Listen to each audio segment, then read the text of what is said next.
دیکھیے ماشاءاللہ آپ کے آج جو امتحان ہوا اس میں ہم نے آپ کا عقائد، سیرت، اخلاقیات اور احادیث کا امتحان دیا ہوں۔ اب کل جو ہے بروز جمعرات ہے 19 تاریخ 19 اکتوبر کو، سنو یہاں پر ریشمہ، یہاں سنو، تو کل جو آپ کا ہوگا ناظرہ قرآن یعنی نورانی قاعدے کا تختی نمبر 1، تختی نمبر 2، اور اس کے بعد جو ہے دعائیں سنی جائے گی۔ کیا سنی جائے گی؟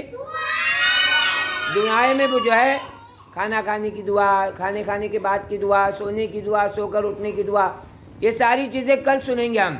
اس کے بعد جو ہے سورہ فاتحہ، انا اعطینا وغیرہ، انا اعطینا ہے تمہاری نہیں، 4 سورتیں، سورہ فاتحہ، قل اعوذ برب الناس، قل اعوذ برب الفلق، قل هو اللہ احد، یہ 4 سورتیں یاد کر کے آئیں گے، سمجھے؟